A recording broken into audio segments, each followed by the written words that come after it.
Une vidéo largement relayée sur les réseaux sociaux suscite l'indignation et interroge.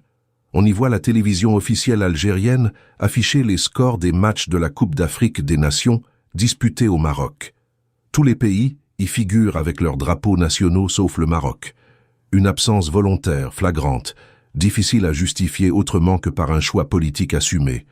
Ce geste contraste violemment avec la réalité sur le terrain. Au Maroc, le drapeau algérien est visible, respecté et présent.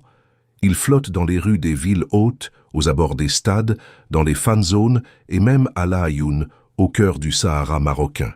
Les supporters algériens y circulent librement, accueillis dans un esprit de fraternité africaine que le royaume n'a cessé de défendre.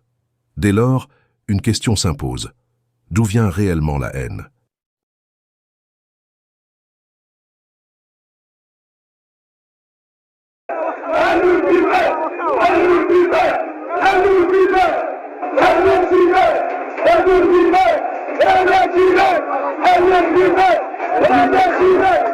Des incidents graves ont émaillé une rencontre disputée au stade Moulay El Hassan, ternissant l'image du football et de la compétition.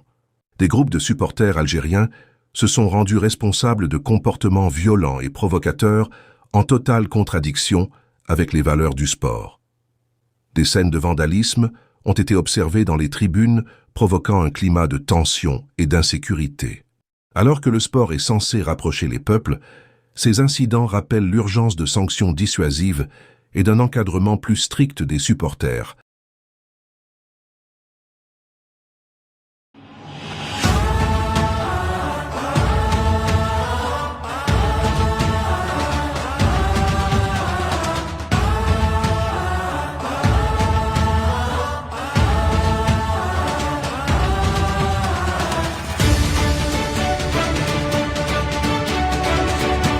J'ai l'impression d'être vraiment dans mon pays. À chaque fois que je dis que je suis algérien, j'ai l'impression que je passe même devant les Marocains. L'hospitalité est vraiment incroyable. Tout ce qui se passe sur les réseaux, là où on dit que l'Algérie, ils n'aiment pas le Maroc n'aime pas l'Algérie et vice-versa, etc. C'est vraiment pas vrai. Même un policier, je devais recevoir une amende. À un moment, il m'a dit t'es algérien. Franchement, c'était incroyable. Il était dégoûté de presque de me la mettre. On allait au match de la Tunisie, par exemple. Des gens ils baissent le carreau de leur fenêtre et ils nous crient allez la Tunisie, allez l'Algérie par exemple. Je mangeais dans un café, j'avais ni drapeau ni rien, on a juste discuté, j'ai dit que j'étais algérien. On m'a invité le lendemain à manger un couscous et un tagine. C'était un papa, un père de famille, c'est vraiment incroyable. Franchement